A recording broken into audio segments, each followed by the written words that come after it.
ఆయనకి ధర్మం కావాలి, ఆయనకి ఏమి రాగద్వేషాలు లేవు. వీళ్ళు నావాళ్ళు కాబట్టి వీళ్ళకు ఉండాలి, వాడు నావాడు కాడు కాబట్టి వాడికి ఉండకూడదు, ఇవేం లేవు. ఆయన ఎవరికి ఉన్నా ఈశ్వరుడు అందరం కాబట్టి ఆయనకు ఉన్నది నా అన్నకు ఉన్నట్టే, నా పినతండ్రికి ఉన్నట్టే, నా పెద్దతండ్రికి ఉన్నట్టే, నా తమ్ముడికి ఉన్నట్టే అని సంతోషపెడుతున్నాడు. అటువంటి వాడు ఆయన బ్రహ్మవేత్త, ఆయన బ్రహ్మమును తెలుసుకున్నవాడు. దారిద్ర్యంబు బాధింప కార్పణ్య బుద్ధి ఒరులత నడగపోవక తనకు తా దొరికినట్టి. ఒకళ్ళ దగ్గరికి వెళ్ళి నేను దరిద్రంతో ఉన్నానండి, నాకు అన్నం లేదండి అని ఎవ్వరిని అడగడం. ఆ సమయానికి ఈశ్వరుడు ఏదో ఆయన చేతిలో ఏదో పడేటట్టు చేశాడు అనుకోండి. ఎవరో అలా పెడుతుంటే ఆ పూటకి 4 జామకాయలు ఇచ్చారు, చాలా సంతోషపడి. ఆకలి తీరడానికి ఈశ్వర 4 జామకాయలు ఇచ్చావు, వంకాయ కూర అన్నం తింటే ఎంతో 4 జామకాయలు తిన్నా అంతే. కాబట్టి 4 జామకాయలు ఇచ్చావా ఆకలి తీరడానికి, సంతోషంగా 4 జామకాయలు పట్టుకొస్తాడు, 4 జామకాయలు కోసుకుంటాడు, పిల్లలకి భార్యకి పెడతాడు, తను తింటాడు. తప్ప నాకు ఇది ఇవ్వలేదు ఈశ్వరుడు అంటాం ఆయనకి రాదు. ఏది ఇచ్చాడో దానికి తృప్తి పడతాడు. అది కుచేలుడండి. కుచేలుడు దరిద్రుడని, కుచేలుడు పనికిమాలినవాడని, కుచేలుడు ఏడిచాడని భాగవతంలో లేదు. కుచేలుడు పరమతృప్తితో బతికాడు అనే ఉంది శాస్త్రంలో. అందుకే ఆయనకి తన ఇంట తన భార్యా పిల్లలు ఆకలితో పొందుతున్నటువంటి బాధ కూడా గుర్తులో లేదు. ఎందుచేత అంటే లోకంలో ఒక పెద్ద చిత్రమైన పరిస్థితి ఉందండి. అది అర్థం కాకపోతే అవతల వాడు పిచ్చేళ్ళ కనబడతాడు. పరమాచార్య స్వామి వారు మహానుభావుడు, నడిచే దేవుడని పేర్గాంచినటువంటి మహాపురుషులు చంద్రశేఖరేంద్ర సరస్వతి మహాస్వామి. అటువంటి వారికి పూర్వాశ్రమంలో ఒక్కతే చెల్లెలు. ఆయన ఇలా సంకల్పం చేస్తే బంగారు కాసులు తీసుకొచ్చి పెట్టేస్తారు శిష్యులు. పరమదరిద్రంతో ఉంది చెల్లెలు. ఆయన దగ్గరికి వచ్చి అడిగారు, అయా పూర్వాశ్రమంలో మీకు ఒక్కతే చెల్లెలు అంత దరిద్రంతో ఉంది, మీకు చెప్పకుండా ఇస్తే మీరు ఒప్పుకోరు, మీరు అనుగ్రహించండి, ఆవిడికి మేము సాఫీగా జీవితం గడవడానికి ఏర్పాటు చేస్తా ఉన్నారు. ఆయన అన్నారు, ఇవ్వకండి. ఎందుకు ఇవ్వద్దని అడిగారు. గత జన్మలలో చేసుకున్నటువంటి పాపం ఈ జన్మలో దరిద్ర రూపంలో పోతోంది. మీరు ఇంకొకలా నన్ను అడ్డుపెట్టి ఆదుకుంటే ఇంకో జన్మలో కూడా అనుభవించవలసి వస్తుంది, ఈ జన్మలో అనుభవించేయనివ్వండి. స్థితితో ఉంటారు మహాపురుషులు. ఒక బాధ కలిగినా గత జన్మలో చేసిన పాపం ఏదో పోయిందంటాడు తప్ప ఇప్పుడు నాకు బాధ ఈశ్వరుడు పెట్టాడు అండవు. అంత తృప్తితో ఉంటారు. అటువంటి వాడు కుచేలుడు అంటే. అందుకే ఆయనకి తెలియదు అసలు బాధ. ఒకనాడు భార్య చెప్పింది ఇంటికి వస్తే, ఏమండి పిల్లలు ఆకలితో పెదవులను నాలుకతో నాక్కుంటున్నారు. కారణం ఏంటంటే వాళ్ళు తినవలసినది తినక వాళ్ళ మూతులు ఎండిపోతే తడి కోసం మూతులు నాక్కుంటున్నారండి. కాబట్టి వాళ్ళు తినడానికి ఏదైనా కావాలి. మీరు ఈ పూటకి అంటారా, మీరు అలా వెడుతుండగా ఎవరు మీ చేతిలో ఏం పడేస్తారో దాంతో తృప్తి పొందిపోతారు. నేను ఒకప్పుడు కొవ్వూరు ఉపన్యాసాలు చెప్పడానికి వెడితే అక్కడ ఒక ఆయన చూశారు, 2 పంచెలు ఆయన దగ్గర. నేను ఆశ్చర్యపోయి, ఇలా పంచి వస్తే ఇలా తీసుకుని ఇలా ఇచ్చేసేవారు. చేస్తే ఏమంటే 2 పంచెలు ఉంచుకున్నారేమి అని అడిగానంటే ఆయన అన్నారు, ఎందుకంటే ఒంటి మీద ఒకటి, దండం మీద ఒకటి, అది ఆరిన తర్వాత మళ్ళీ ఇది చిరిగిపోతే అప్పుడు ఇంకో పంచి ఉంచుకుంటాను. అన్నీ ఉన్నా 2 కదండి వాడేది, ఎందుకంటే ఇంకా 3వ పంచి నాకు ఇంకోళ్ళకి అవసరం ఉంటుందని ఇచ్చేసాను. నేను తెల్లబోయే వాళ్ళు కదా అసలు బ్రహ్మజ్ఞానులు అంటే, వాళ్ళది కదా నిత్యతృప్తి అంటే. ఈయనరా ఈశ్వరుడికి దగ్గరగా ఉండేవాడు అనిపించింది నాకు. కాబట్టి రాగాది విరహిత స్వాంతుండు శాంతుండు ధర్మవత్సలుడు కనుడు బ్రహ్మవేత్త దారిద్ర్యంబు బాధింప కార్పణ్య బుద్ధి ఉరులత నడగపోవక తనకు తా నబ్బినట్టి కాసు 10,000 నిష్కములుగా తలంచి దారా పుత్రాదులను ఒక విధంబున పోషించుచుండునంత. ఒక కాసు దొరికితే 1 కోటి రూపాయలు వచ్చినంత సంతోషపడిపోయి జీవితం గడిపేసేవాడు. సంతోషోహి ద్విజన్మనాం అంటారు వ్యాసుల వారు దేవి భాగవతంలో. బ్రాహ్మణుడు అన్న మాటకు అర్థం ఏంటంటే ఎప్పుడూ నిత్యతృప్తుడు, సంతోషంగా ఉండేవాడు. ఇతీనాం భూషణం జ్ఞానం సంతోషోహి ద్విజన్మనాం ఉద్యమం శత్రుహననం భూషణం భూతిమిచ్చతాం. శత్రువుని చంపగలిగిన వాడు క్షత్రియుడు, సంతోషంగా ఉండేవాడు బ్రాహ్మణుడు, జ్ఞానంతో ఉండేవాడు యతి. తప్ప ఇంకోలా ఉండి పేర్లు పెట్టుకోవడం కుదరదు అన్నారు వ్యాసుల వారు. కాబట్టి ఆయన బ్రాహ్మణుడు పరమ సంతోషంతో పరమతృప్తితో ఉంటున్నాడు. భార్య చెప్పింది, ఏమయ్యా మరి బిడ్డలు ఇంత కష్టపడుతున్నారు, మీకు తృప్తిగా ఉంది, ఇలా వెళ్ళినప్పుడు మీ చేతిలో జామకాయో బాదంకాయో లేకపోతే 4 నేరేడు పళ్ళు ఏవి దొరికితే పట్టుకొస్తారు, ఏవీ లేవు. అలా పెడుతున్నప్పుడు నేరేడు పళ్ళు రాలిపోయి చక్కగా ఆకులో పట్టుకుని ఇంటికి వస్తాడు, ఇదిగో నేరేడు పళ్ళు తిని మంచి నీళ్ళు తాగు. ఆయనకి తృప్తి అంతే. అది మిగిలిన వాళ్ళకు అలా ఉండాలని ఎక్కడ ఉంటుంది? ఒక తల్లి అలా ఉండలేదుగా. అందుకని ఆవిడంది, నీకు సఖుడు కాబట్టి కృష్ణుడి దగ్గరికి వెళ్ళండి. ఆయన పరమైశ్వర్యవంతుడు, కాబట్టి ఆయన ఇస్తాడు. మీ దరిద్రాన్ని చూస్తే ఇవ్వకుండా ఉండడు. నాతో చదువుకున్నవాడు అని ఇస్తాడు, కాబట్టి వెళ్ళండి. ఆయన అన్నాడు, దరిద్రంగా ఉన్నాను అని చెప్పడానికి వెళ్ళనా కృష్ణుడి దగ్గరికి? వెళితే నాకు డబ్బు లేదయా అని చెప్పనా అంటే ఆయనకి ఎంత తృప్తో చూడండి. నాకు లేకపోవడం ఏమిటి, పెడుతున్నాడుగా, పెట్టబట్టేగా బతుకున్నాను అని. వెళ్ళి అడగనా? అలా అడిగితే ఇస్తాడా అన్నాడు. అంటే ఆయన ఉద్దేశం ఏంటంటే అడగకుండా ఇవ్వట్లేదా ఇవన్నీ? అడిగితేనే ఊపిరి తీయించాడా? అడిగితేనే దాహం వేస్తుందని చెప్పిస్తున్నాడా? అడగకుండా అన్నీ పెడుతున్నాడుగా. కాబట్టి నాకు ఏది ఇవ్వాలో ఆయనకి తెలీదా? అది ఆయన ఇవ్వడా? నేను అడగడం ఎందుకు అసలు? నేను అడగను. పేపర్ ఎందుకు చదువుతాను? ఏ వార్తలు లేకపోయినా చదవకుండా ఉండలేక. పూజ ఎందుకు చేస్తాను? చేయకుండా ఉండలేక. అంతేగాని కోరిక చెప్పడానికి పూజ కాదు. అంటే నా గురించి కాదు, కుచేలుడి గురించి నేను చెప్పేది. అది ఆయన తృప్తి. ఆవిడంది. అందుకే బాగా జ్ఞాపకం పెట్టుకోవాలి కుచేలోపాఖ్యానాన్ని మీరు. కలలోనంతన్మున్నిరుంగని మహాకష్టాత్ముడైనట్టి దుర్బలుడాపత్ సమయంబునన్ నిజపతాబ్జాతంబు ఉల్లంబునం తలపన్ అంతని వచ్చి ఆర్తిహరుడై తన్నైన ఇచ్చున్ సునిశ్చల భక్తి భావములను భరించు వారికిడడే సంపద్ విశేషోన్నతుల్. విధృతి. ఇది నారాయణ తత్వము ప్రకాశించడం, భక్తి గట్టి పడడం అంటే అది. ఆవిడంది, ఓయ్ పిచ్చాడా, ఎంత మాట అన్నావు, వెళ్ళి అడగనా? అడిగితే ఇస్తాడా అంటున్నావా? కలలోనంతన్మున్నెరుంగని మహాకష్టాత్ముడైనట్టి దుర్బలుడు ఆపత్సమయంబునన్ నిజపదాబ్జాతంబు ఉల్లంబునం తలపన్ ఆర్తిహరుడై వచ్చి తన్నైన ఇచ్చును. వాడు కలలో కూడా ఎప్పుడు భగవంతుడిని తలుచుకోలేదు, అంతటి దుర్మార్గుడు. వాడికి ఏదో పెద్ద కష్టం వచ్చినప్పుడు మాత్రం ఒక్కసారి ఈశ్వరా నువ్వే నన్ను రక్షించాలన్నాడు. అలా అన్నందుకు చెప్పి పొడవడాయా ఈశ్వరుడు అంటే? ఏమి ఇన్నాళ్ళు నన్ను ప్రార్థించలేదు, ఇప్పుడు ప్రార్థించావు నిన్ను రక్షించనా అని అడగడు. గజేంద్ర మోక్షంలో ఎక్కడా గజేంద్రుడు పూజలు చేసినట్టు లేదు. కష్టం వచ్చిన తర్వాత పిలిచాడు. కలడు కలండెరడు వాడు కలడో లేడో అన్న తర్వాత అప్పుడు మొరలుగొల మొరలెరుంగుతు తన్ను మొరగువాడు ఆది మధ్యాంతములు లేక ఎరలువాడు భక్త జనముల దీనుల పాలివాడు వినడే చూడడే తలపడే వెగరాడే అన్నాడు. వచ్చాడా లేదా పరిగెత్తుకుంటూ? కాబట్టి ఎప్పుడూ అసలు ఈశ్వరుణ్ణి తలుచుకోని వాడు కూడా ఒక్కసారి తలుచుకున్నంత మాత్రం చేత పరిగెత్తుకుంటూ వచ్చి అడిగింది ఇవ్వడం కాదు, అయ్యో అయ్యో అయ్యో అయ్యో నన్ను తలుచుకున్నావా నాన్న అని తనని తాను ఇచ్చేసుకుంటాడు. అంతటి దయాళు అయ్యా ఈశ్వరుడు అంటే. లేకపోతే ఇవన్నీ ఎలా చేస్తున్నాడయా మనకి నారాయణుడై? కాబట్టి ఆయన జగత్స్వామి. స్వామి అంటే అన్నీ తనవిగా ఉన్నవాడు, స్వం. కాబట్టి దగ్గరికి వెళ్ళు, ఎందుకు ఇవ్వడు? తప్పకుండా ఇచ్చేస్తాడని. మహానుభావుడు అలాగే పెడతాను కానీ నీవు చెప్పిన ఎట్లు రాజీవ నేత్రు దర్శించబోవుట పరమ శోభనంబు. కానీ ఆ చక్రపాణికి ఇప్పుడు కానుకేమైనా కొంపోవ కలది మనకు. పెడతాను కానీ స్నేహితుడి దగ్గరికి, గురువు గారి దగ్గరికి, ఈశ్వరుడి దగ్గరికి, పిల్లల దగ్గరికి, రోగుల దగ్గరికి, ఇటువంటి వాళ్ళ దగ్గరికి వెళ్ళినప్పుడు రిక్తహస్తాలతో వెళ్ళకూడదు. కాబట్టి ఏమైనా పట్టుకెళ్ళాలిగా. పట్టుకెళ్ళడానికి ఏమైనా ఉందా మన ఇంట్లో అని అడిగాడు. ఇన్నాళ్ల నుంచి ఎప్పుడు మనం తినడానికి ఉందా అని అడగని వాడు కృష్ణ దర్శనానికి వెళ్ళేటప్పుడు మాత్రం ఆయనకి పట్టుకెళ్ళడానికి ఏమైనా ఉందా అని అడిగాడు. ఇది ఆయన భక్తి. అది కుచేలుడు అంటే. ఆవిడంది పక్కిళ్ళకి వెళ్ళి తీసుకొచ్చినట్టు లేదు భాగవతంలో. వాళ్ళ ఇంట్లోనే కాసిన అటుకులు ఉంటే అటుకులు తీసి అతి కష్టం మీద మూట కట్టింది ఆయన ఉత్తరీయానికి. ఎందుకంటే అవన్నీ కన్నాలే, దాన్ని ఎక్కడ మూట కడుతుంది? అటుకులు పైగా రాలిపోతాయి. ఏదో దాన్ని 2-3 మడతలు వేసి గట్టిగా ముడేసింది అనుకోండి, పిట్లిపోతుంది. అంత చివికిపోయిన బట్ట అయినా తృప్తి. అందులో కట్టి ఇవి పట్టుకుని వెళ్ళండి అని. గబగబా పాపం చాలా కష్టపడ్డాడు, నడిచాడు, వెళ్ళాడు, ద్వారకా నగరాన్ని చేరుకున్నాడు. పరమేశ్వరుని యొక్క అనుగ్రహం భక్తితో వెంపర్లాట అంటూ ఉంటే అసలు ఈశ్వరుడి యొక్క ప్రతిస్పందన అన్నది ఎలా ఉంటుందో చూడాలి అంటే మీరు కుచేలోపాఖ్యానం చూడాలి.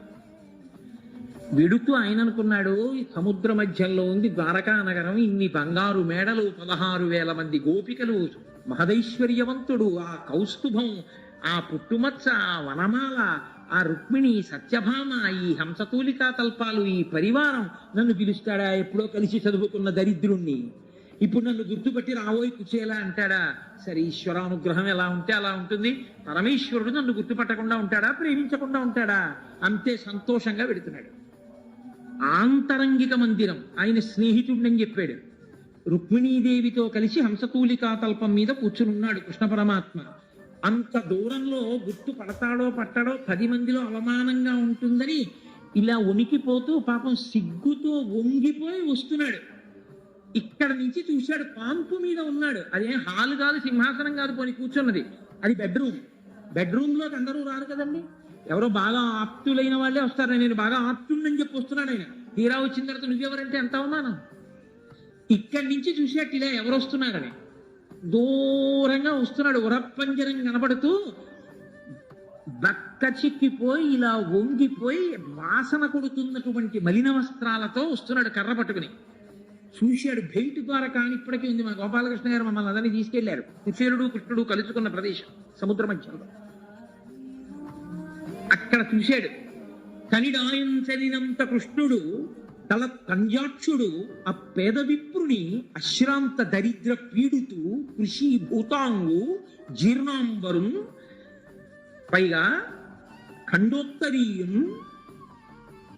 ఎటువంటి స్థితిలో ఉన్న కుచేలుడు, ఆయన ఏమి అశ్రాంత దరిద్ర పీడితు, ఏదో ఒక్క క్షణం కూడా విడిచిపెట్టాడు. దరిద్రమైంది, అంత పీడిస్తుంది ఆయన. అశ్రాంత దరిద్ర పీడితు కృషీభూతాంగు, శరీరం అంతా చిక్కిపోయి ఎముకలు పైకొచ్చేసాయి. ఖండోత్తరీయం, ఉత్తరీయం పూర్తిగా వేసుకోలేదు, చిరిగిపోయిన ముక్కొకటి ఎడంభుజం మీద వేసుకున్నాడు అంతే.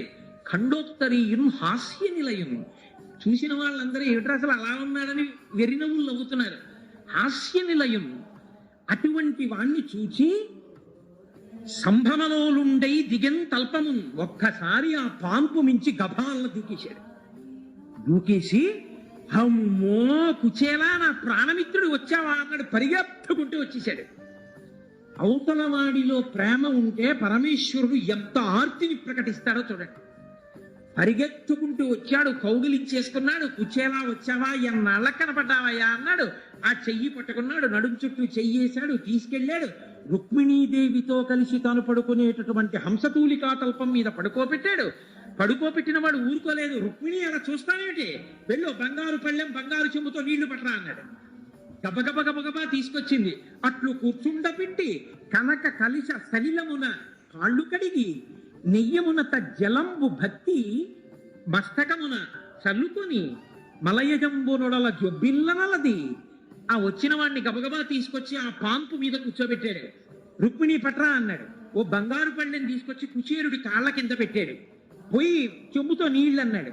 రుక్మిణీదేవి అనగా ఆదిలక్ష్మి అయిన రుక్మిణితోడ క్రీడ కల్పుతున్న కృష్ణు చూచి పట్టణంబులోని ప్రజలుల్లసిల్లిరి ప్రీతులకుచు ముక్త భీతులకుచు అంటారు పోతన గారు. ఆదిలక్ష్మి ఆవిడ నీళ్లు పోస్తోంది. కృష్ణ పరమాత్మ కుచేరుడి కాళ్ళు కడిగాడు. కాళ్ళు కడిగి భక్తి జలంబు తన మస్తకమున్న దాల్చి ఆ నీళ్లు తీసుకుని తన తల మీద చల్లుకున్నాడు. రుక్మిణీదేవి తల మీద చల్లాడు, భార్యల తల మీద చల్లాడు. చల్లి మలయజంబునొడల జొబ్బిల్ల నల్లది ఆ గంధం తీసుకొచ్చాడు. గంధం తీసుకొచ్చి బాగా అలిసిపోయావోయ్ అని లలిత మృగమత ఘనసాన మిళితమైన మలయజంబునొడల జొబ్బిల్ల నల్లది ఒడల శ్రమయంతయువ పోవా తాళ వృంతంబు విసరి బంధురామోద ధూపంబుల సగి మించు మణిదీపముల నివాళించి మరియు అంటారు పోతన గారు. ఆ గంధం ఒళ్ళంతా రాసేశాడు. అందులో కస్తూరి కలిపాడు, అందులో పచ్చకర్పూరం కలిగాడు. నా స్నేహితుడు బడలిపోయాడు రుక్మిణి, అతనికి నేను ఒంటికి రాస్తుంటాను, నువ్వు విసురన్నాడు. ఆవిడ విసినికర్ర పట్టుకుని విసురుతోంది. చేతి కంకణములు కణ శబ్దం చేస్తుంటే ఆదిలక్ష్మి విసురుతోంది. శ్రీమన్నారాయణుడు అయినటువంటి కృష్ణ భగవానుడు ఆయన ఒళ్ళంతా గంధం రాసి ఆయనకి దీపాలతో హారతిచ్చి ఆయనకి మంచి ధూపం వేసి కూర్చోబెట్టి ఎన్నాళ్ళకొచ్చావో అని లోపలికి తీసుకెళ్లి మధుర పదార్థాలు పెట్టి మంచి కర్పూర తాంబూలం తీసుకొచ్చి ఆయన నోట్లో పెట్టి బాగా దగ్గరగా జరిగి మాట్లాడుతుంటే అక్కడ ఉన్నటువంటి వాళ్ళందరూ చెలికెత్తెలు చూసి ఎట్టి తపంబు చేసెనకు ఈ ధరణి దివిజేశ్వరుండు తొల్పామున యోగి విస్ఫుటదుపాస్యకుడై తనరారు జగత్స్వామి రమాధినాథు నిజ పర్యంకముపైనున్నవాడు ఎట్టి మహనీయ యోగ్యులకు లభ్యమగునే. ఇది ఈ భాగ్యం దొరకమంటే దొరికేదా? శ్రీ మహాలక్ష్మితో కలిసి శ్రీమన్నారాయణుడు పడుకునేటటువంటి దివ్యమైన హంసతూలికా తల్పం అది. ఇంతకు ముందు ఋషులు వచ్చారు, మహర్షులు వచ్చారు, ఎవరిని అలా కూర్చోపెట్టలేదు. ఈయనెవరు? ఈ ధరణి దివిజేశ్వరుండు తొల్పామున ఇంతకు ముందు అసలు ఇతను ఏ పుణ్యం చేసుకున్నాడు? ఇటు తీసుకొచ్చి పరమేశ్వరుడు శ్రీమన్నారాయణుడు తన పర్యంకం మీద కూర్చోబెట్టడమా, రుక్మిణీదేవితో నీళ్లు పోయించి కాళ్ళు కడగడమా, కృష్ణుడు ఒళ్ళంతా గంధం రాయడమా, దీపాలు తిప్పడమా, ధూపం వేయడమా, మధుర పదార్థాలు పెట్టడమా, కర్పూర తాంబూలం నోటికి అందించడమా, దగ్గరగా జరిగి కూర్చుని నడుం చుట్టూ చెయ్యేసి ఆ మిత్రమా చెప్పవాయ్ అని మాట్లాడుతుండడమా. ఈ బక్క చిక్కిపోయిన బ్రాహ్మణుడేమో అక్కడ కూర్చుని అక్కడి నుంచి సిగ్గుపడిపోతూ అందరూ కృష్ణుడు అలా మాట్లాడుతుంటే ఇదేమిటి బ్రాహ్మణుడని అందరూ తన వంక చూస్తుంటే తను సిగ్గుపడిపోతున్నాడు. ఈయన అసలు ఏం చేసుకున్నాడా ఆ పుణ్యం, ఏం చేసుకున్నాడని చెప్పాల్సి ఉంటుంది మీరు. అంతటా శ్రీమన్నారాయణుడే అన్నీ ఆయనవే అని నమ్మాడంతే. పరమ భక్తితో ఇచ్చినా ఇవ్వకపోయినా ఆయన్ని ప్రేమించాడు. ఇవన్నీ చేసి దగ్గర కూర్చుని, ఏమోయ్ నీకు గుర్తుందా మన ఇద్దరం కలిసి చదువుకున్నాం సాందీపని మహర్షి దగ్గర, ఆ తర్వాత నీకు పెళ్ళయింది అన్నట్టు అడగడం మర్చిపోయానోయ్ కుచేలా. ఓ బ్రాహ్మణోత్తమ, వేద పాఠన లబ్ధ దక్షత గల చారు వంశమున ప్రభవించి పరిణయంబైన నీది ఇల్లాలు సుశీల వర్తనంబుల భవత్ సదృశయదునే. ఎంత పెద్ద విశేషణం వేశాడో. వేదం చదువుకున్న కుటుంబంలో పుట్టి నిత్యతృప్తితో భర్త అది తేలేదు ఇది తేలేదని భర్తని దెప్పి పొడవకుండా, నా భర్త ఇంత భగవద్భక్తుడు, ఇంతకన్నా ఏం కావాలా, ఆయన చిటికిన వేలు పట్టుకున్నందుకు తరించిపోతున్నానని సుశీలయ్యి నీ భార్య నిన్ను అనువర్తిస్తుందా? నాకు చూడా, నీదు చిత్తము ధన గృహ క్షేత్ర ధన దార పుత్రాడుల యందు తగులకుండుట తోచుచున్నయది. నాకు చూస్తే నీ మనసు ఇళ్ళు మీద కాని, స్థలాల మీద కాని, ధనం మీద కాని, భార్య మీద కాని, బిడ్డల మీద కాని నీకు వ్యామోహం లేదని తెలుస్తోంది. నేను సైతము లోక సంగ్రహణార్థంబు కర్మ చేయు ప్రగిది కొందరు ఉత్తములు భూమిని మనసున తగిలియుండక అర్ధియుక్త కర్మంబులు ఆచరించి ప్రకృతి సంబంధములు వాసి ధన్యులగుచును. కొంతమంది ఉంటారు, నేను లోకం కోసం ఎలా పని చేస్తున్నాను కుచేలా, అలాగే వాళ్ళు కూడా కర్మ చేస్తున్నట్లు కనపడతారు, కానీ వాళ్ళ మనసులో ఏ కోరిక ఉండదు. పరమేశ్వరుడి మీద అపారమైన భక్తితో ఉంటారు. నువ్వు అటువంటి వాడివని నాకు అర్థమవుతోంది. నీకు దేని మీద వ్యామోహం లేదు, అన్నీ ఈశ్వరుడు ఇచ్చాడని పరమతృప్తితో ఉన్నావు. నిజానికి నీకు ఉందా లేదా అని అడిగితే లోకం దృష్టిలో నీకు లేదు.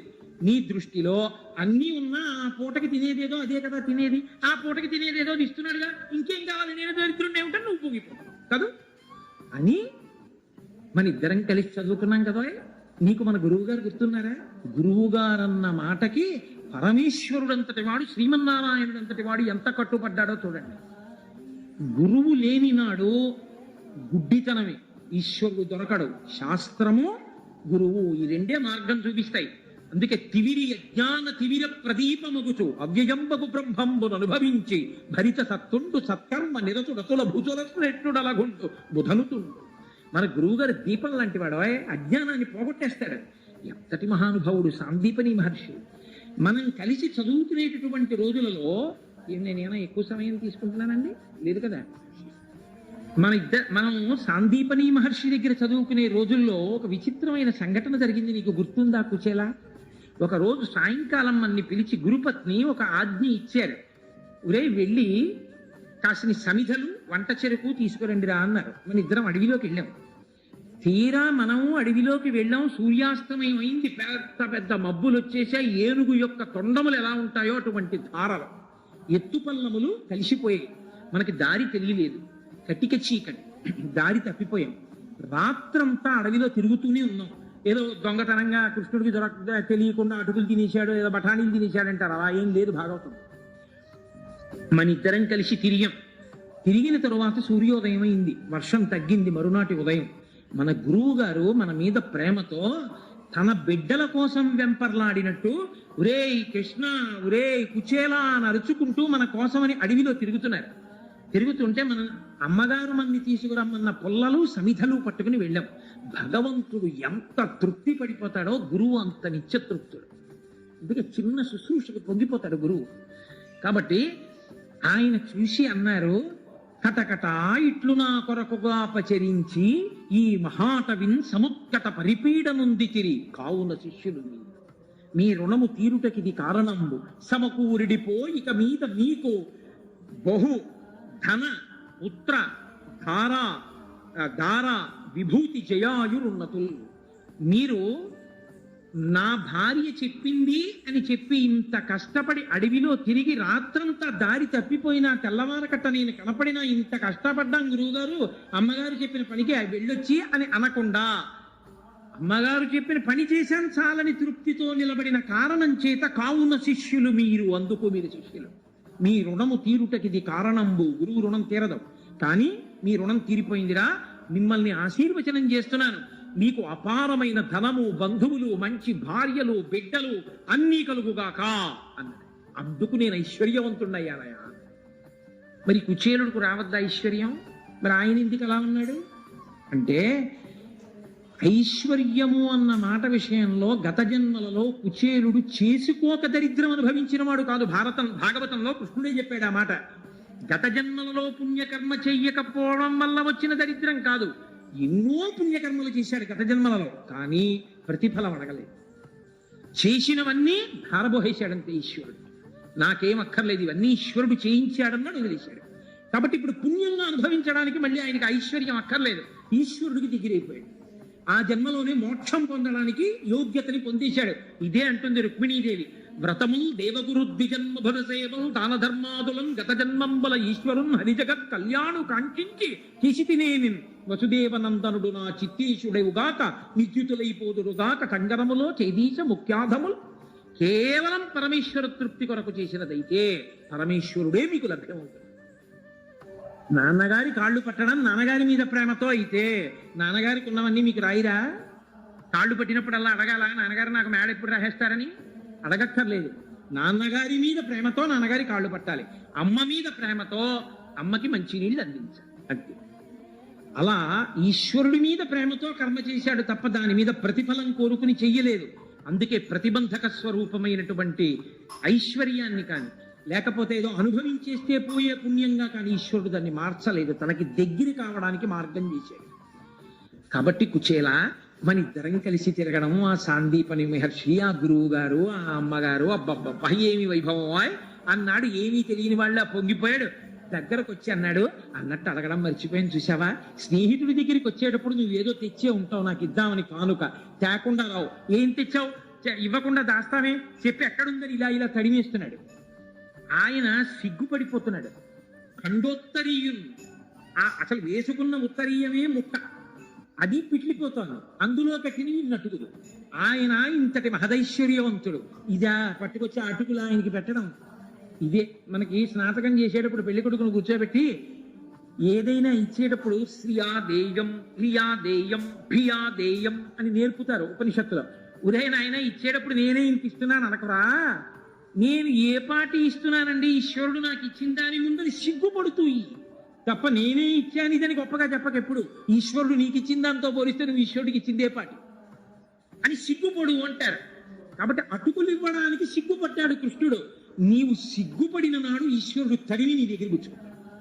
అది ఆయనకి కావాలా భక్తి. ఆయన ఒళ్ళంతా తడివేసి ఇదిగో మూట ఏదో తెచ్చావనా మూట విప్పాడు.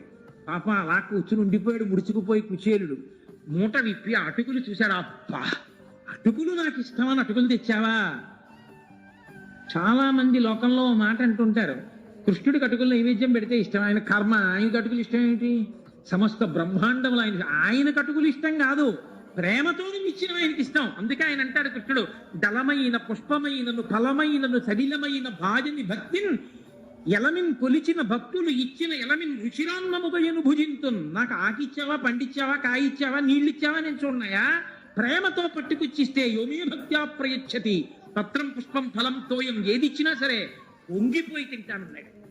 కాబట్టి నువ్వు ప్రేమతో తెచ్చావు కుచేలా, నేను ఎందుకు తిందనుకుంటున్నావు అని గబగబా తడిమాడు. ఆ అటుకులు ఉత్తరీయంతో పాటే ఇలా ఎడంచేత్తో పట్టుకున్నాడు. అబ్బా, ఎంత ఇష్టమైన నాకు ఈ అటుకులు అన్నాడు. ఇలా గబగబా గుప్పిడి తీసుకున్నాడు, నోట్లో పోసుకున్నాడు, కరకర నవిలేసి మళ్ళీ కాసిన ఇలా ఇలా తెచ్చినవిన్ని కనుక ఆ బట్టలో ఇలా ఇలా సర్దుతున్నాడు, ఇంకొక కాసిని తీసుకుందామని. మురహరుడు పిడికెటటుకుల కరమొప్పగా నారగించి కౌతూహలియై మరి ఒక పిడికెడు కొన తత్కరమప్పుడు పట్టె కమల కరకమలమునన్నారు. ఒక గుప్పిడి తిని ఇంకొక గుప్పిడి తిందామని ఇలా జరుపుకుంటున్నాడు. రుక్మిణీదేవి కదండి, లక్ష్మీదేవి, ఆవిడొచ్చి టక్కన పట్టుకుంది కృష్ణుడి చెయ్యి పట్టుకుని అంది, మీరు ఒక్క గుప్పెడు అటుకులు పరమభక్తితో పెట్టిన వాడు తింటే ఆయనకి ఏమి ఇచ్చారో నాకు తెలుసు, మీకు తెలుసు. ఇంకొక గుప్పెడు కూడా తింటే నన్ను మిమ్మల్ని కూడా కలిపి మీరు ఆయనకి ఇచ్చేసుకుంటారు. కాబట్టి ఇక తినకండి. ఇది ఈశ్వరుడు అంటే. ఈశ్వరుడు లేక మన దగ్గర తిన్నవాడు కాడు, మన ప్రేమకి పొంగిపోయిన.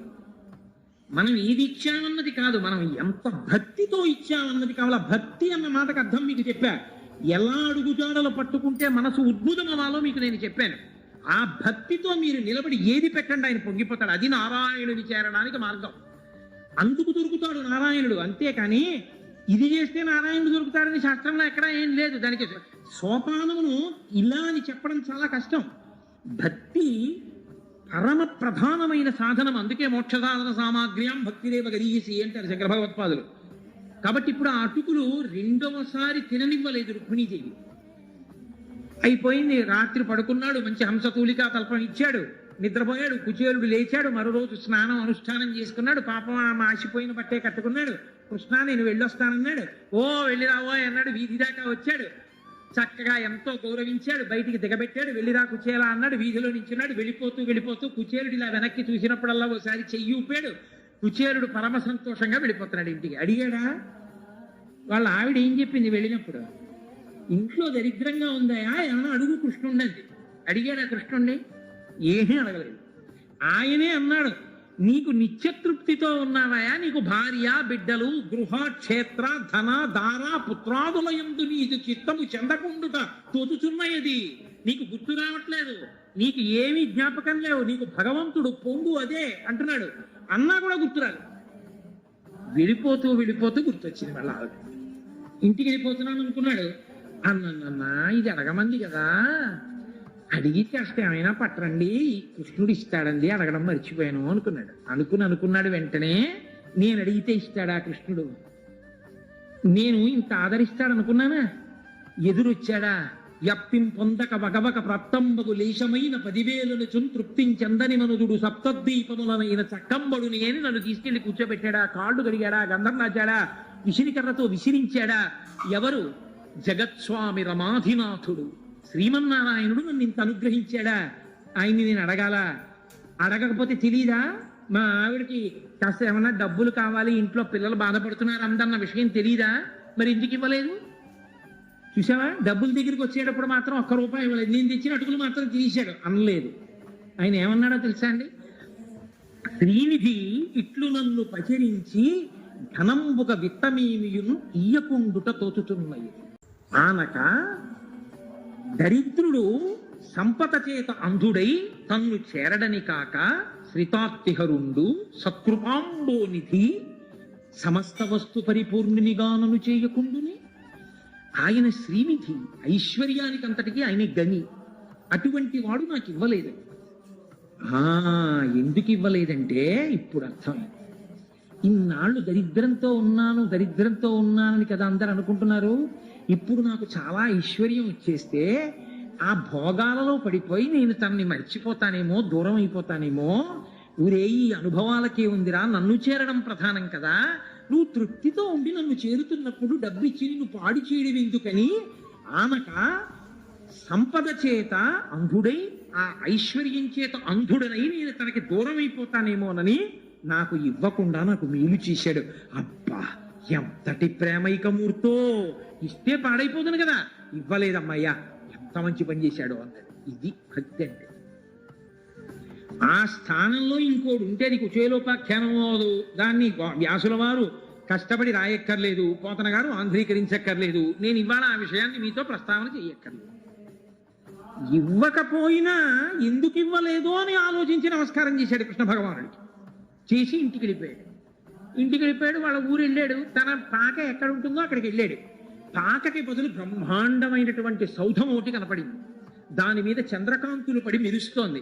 ఎక్కడ చూసినా పక్షులు చక్కగా బోళ్ళంత మంది ఆ సేవ చేసేటటువంటి వాళ్ళు ఒంటికి పెట్టుకున్న బంగారమే అంత గొప్పగా ఉంది. ఇక లోపల ఉన్న ఇల్లాలు ఎలా ఉంటుంది? ఆయన చూసి అనుకున్నాడు, ఆ ఇంటి వంక చూసి, ఇదేమిట్రా మన ఊళ్ళో ఇంత గొప్ప సౌధాన్ని ఎప్పుడూ చూడలేదు, ఎవరిదో ఈ ఇల్లు అనుకున్నాడు. అనేసరికి కాళ్ళ దగ్గర ఒక ఆవిడ ఉండి కాళ్ళు పట్టుకుని నమస్కారం చేస్తోంది. అయ్యో అయ్యో అమ్మ ఎవరు మీరన్నాడు.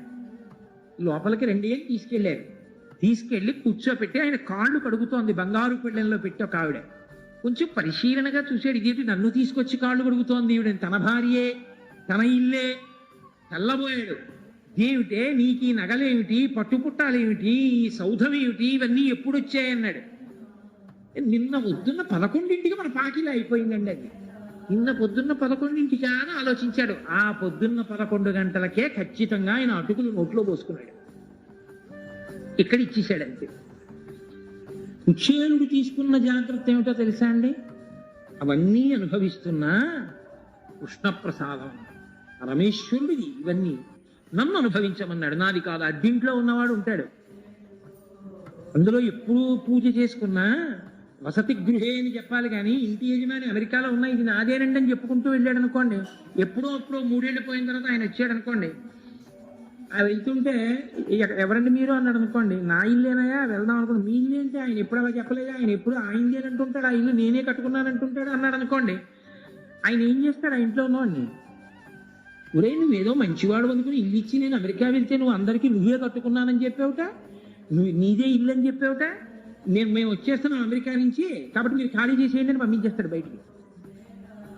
అదే ఆయిందండి ఇల్లు, నాది కాదండి, అమెరికాలో ఉన్నారు ఆయన మహానుభావుడు, ఎప్పుడు రాడు కూడాను, బ్యాంకులో వేసేయమంటాడు అంతే, అద్దీ ఎప్పుడో 2 ఏళ్లకు 3 ఏళ్లకు ఒకసారి వస్తుంటారు, నాది కాదండి. ఎంత ప్రేమ కలిగిన వారంటే 3 ఏళ్ళు అయింది రూపాయి అద్దె పెంచలేదు, ఏదో ఇంట్లో దీపం పెట్టుకుని భక్తిగా ఉంటున్నారు కదా, చాలండి నాకు ఉంది కదా అంటుంటారు అన్నాడు అనుకోండి.